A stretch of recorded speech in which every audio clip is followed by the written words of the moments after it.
All right, let us move along now and say hello to friend of the program, Kevin Lee, who has some things to get off his chest. He is joining us right now via the phone. Kevin, how are you?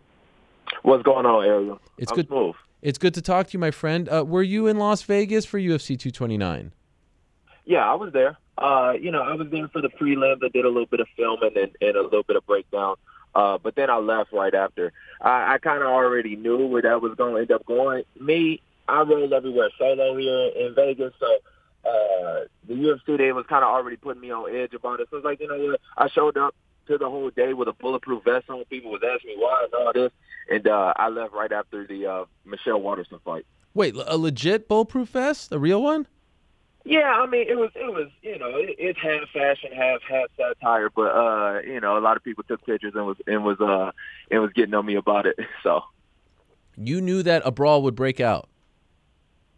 I didn't necessarily know a brawl would break out. I just know dealing with them Russians, they so hurt, they so they so emotional, they so sensitive. I didn't know what was gonna happen. So dealing with those guys, you never really know. They're a bunch of weak-minded individuals to me. So I really don't like being around them, to be honest. So as soon as I was able to get up out of there, I did. I went home, watched the fight. Around my team anyway, we got to sit back and really analyze it and really see what was going on. And I felt like it came out better. Okay, and were people giving you crap? Like while you were walking around, were you having a lot of fans come up to you because you have said a lot about Khabib? Did you notice that he had a lot of supporters there? No, I mean, the folks love me. Even the Russians, actually. I mean, I feel like I've talked to a lot of people who are high up in Russia, and I'm one of the biggest stars over there. It goes to Khabib and then me. So the people love me over there. I mean, it really ain't like, nobody really gunning for me or anything. If they are, I really don't give it to them, and they don't have the balls enough to come up to my face and say it. That's why the Russians run in like packs of 40, because they just don't have the balls to walk around by themselves. But me, I'm solo dolo, and nobody ever comes up and really says anything. If anything, they hop on Twitter and they kind of go at me on there. But I ain't too worried about them. What do you think of the fight, and in particular what Khabib did and then what Conor did? The fight itself, it was a good fight. I wasn't impressed. That just was the bottom line. And when I said that on Twitter, plenty of people even asked me, they're like, "Well, what weren't you impressed about?" I don't know. I saw a man in Conor that kind of seemed to fall out of love with the game during the fight. He showed complete lack of respect for the game, and I was really surprised by his arrogance. Coming in with his hands down against a guy like that, like, of course he's gonna get dropped. What do you expect? The very first shot, he shot that punk ass low single that he shoots in every damn fight, and Conor went over the top instead of pushing away, and he kind of wanted to show that he could wrestle with him a little bit. So I saw a man that showed arrogance. I was surprised by that. I thought that Floyd would have taught him a little bit of something. He would have showed a little bit more respect towards the game itself, and came in there with a clearer head. But from Khabib, I saw the same things that you always see. I saw the same old. These guys are so afraid to get in there and wrestle with him that it kind of makes him look better than what he is. He needs to fight somebody who will stand in the middle with him, and I'll put him on his back. So I'm just as much. I'm a bigger takedown threat to him than I wasn't really impressed. I'm still gunning for him. On my Instagram, I'm a repost right now. I've been calling him up since 2016. It was an interview that I did back then. So I'm still kind of seeing the same things as I saw back then. Yeah, I mean, listen, the evidence is out there. You have been doing that. There's no doubt about it. When there was a big gap between you two, you have been calling him out, and now you want him probably more than ever. Is that what you're coming on here to say? Because I'll be honest, I'll be fully transparent. You hit me up yesterday. You said you wanted to say something. You wanted to get a message out there. Is this the message? That's it. I mean, this ain't even going to be the message. The real message is going to be December 15th. That's the card that I'm looking towards. It's a big Milwaukee card. And the UFC has already expressed interest in me headlining that card, so I want the headliner. Iaquinta, he's been out there. He's been on your show. You even asked me, hey, have they approached you with you and Al? I keep hearing talks with you and Al. Everybody, I signed. I took pictures and did a signing in front of T-Mobile, in front of thousands of fans, and everybody keeps asking me, when am I going to fight? When am I going to fight Al? People are begging for it. So that's the real message. it's not even going to be about Al. Like, he don't really do much for me. Yeah, there's a little bit of redemption there. Yeah, we got a long backstory, and, you know, we going to have to talk back and forth. But I want that message to send to Khabib. You know, let's get it going. Let's get it popping. I mean, I'm ready to send the fight right now. Okay. So do you think there's a chance that this could happen? I mean, the UFC, like you said, they've heard you. You've said this on their air. You've said this in their cage. Do you feel like you have a shot here? Yeah, I mean, I think that's what the UFC wants. I think Al definitely wants to fight. He's been calling for the fight with me. I'm giving him a chance at the top 5 here. So you know, I feel like all the signs are in the right direction. You know, they need somebody to headline that card anyway. My last 3 fights have all been headliners that have done great business for the UFC, so it only makes sense. The last time that they haven't approached me with any fights. You know, the only thing I'm asking on the back end, because they know I'm going to show up, I'm a promote, I'm going to be ready to fight, and I show up when I say I am. Only thing I ask on the back end is that I get a little bit of respect. They got my number. Go ahead and call me. Everybody down at the UFC know I'm just I'm just a regular dude. Like, you can call me, you can tell me what you want, I'll tell you what I want, and then we come to a conclusion. But I feel like we all got our heads in the same place. Are you worried? You know, Al has sometimes. Oh wait. As expected, Al texting me in the middle of the interview. Do you want to hear what he texted me? Yeah, let's have it. Kevin moved to Vegas after the first time I beat him. Ask him where he's going to move after I beat him the second time. We'll see. I might move to New York. You never know. You never know. You never know what I might do. He also would like to know. Way. Sorry, go ahead. Go ahead. Go ahead. No, go ahead. Oh, he said he also wants to know, will you make weight? I mean, look, these are not the issues. I mean, come on. If you want to sign the fight, we'll sign the fight. I guarantee to show up on weight and all that, but that really ain't even got shit to do with him. If you want me to be, you know, I'll talk to the commission, I'll talk to UFC about shit like that. So, I mean, regardless, I'm looking for the fight. And, you know, if we're doing it in December anyway, there's no issues here. I'm staying at 155 while Khabib holds that belt, or if Tony gets that belt back, I'm going to be at 155, even if they plan on opening up the 165 division like I think they are. I'm going to get this 55 belt first. You are not going to rest until you get your hands on Khabib Nurmagomedov. Nope, and I'll use Al as a message too. I mean, Al really don't do nothing for me. He really don't, you know, excite me all that much. But I like to send a message, and if I got to do that, I did it against Barboza. If I got to do it again, if they want me to show them again, then I will. Khabib and his team, they already know. They see me down at the distributor all the time. They see what I'm doing. They see me calling for it. So they already know. The rest of the world need to know, and I'll use Al to send that. And I'm wondering, you've been in there with Tony. If Tony gets the next shot, how do you think he does against Khabib? I think Tony stands a fair chance against him. You know, Tony's style, that just keep coming forward, that recklessness. He isn't too worried about just taking him down. You know, his wrestling is actually really underrated. I think people have a hard time taking him down, and especially holding position against him. So I think Tony still fares a good chance. That's what I'm saying. If Tony or Khabib still holding his title, I'm staying at this weight class.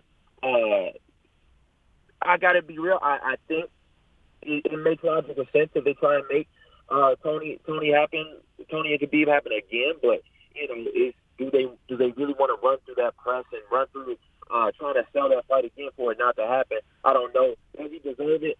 Okay, maybe. But you know, I don't know. That's up to the UFC. I'm only focused on myself. And if they want me and Tony in December, like, I can do that too. It's whatever thing to make it. What about the brawl afterwards? What did you make of that? I think you're dealing with a bunch of weak-minded individuals, and Khabib's wrong with that. They can't stand to have somebody even talk. You know, oh, he talked about my dad. He talked about this and that. Like, come on, man, we some grown. It's about bigger than that. Like, I don't understand it. I don't understand how Conor can go out there and lose and give up against somebody like that. Just in my mind, if it's fair game, it's fair game. If a man is talking facts, which I think that Conor was about, you know, them funneling money to him for Khabib to sit on the sideline and avoid fight, for them with their little dirty tactics of avoiding fights and here and there. I think Conor was speaking facts. So if you can't take a man speaking facts, then you're weak-minded. You're like a little bitch. So I don't really, that's what weak-minded individuals do. They do weak like that. So I mean, was I overly surprised by it? No, not really. Do you think he should be punished? Do you think he should be stripped? I think there has to be some type of punishment, but you can't really punish him too much if you don't punish Conor for all the riots that he started. Conor's done it 4 or 5 times, so what do you expect? You're going to expect other guys are going to do it. I could have did it during this whole week. Like I said, I walked around Vegas the whole week just eyeing everybody else. And, every time I would get close to Conor and his team or whatever it was, they would have security try and escort me away. They would ask for me specifically to lead a room. And it was a couple times, and I'm like, okay, should I? Because this kid came up to me once and kind of swung his left hand. I was like, man, I can make a scene here. I could do a lot more. But, I'm going to sit back and let him have it. Who's the kid? Who swung at you?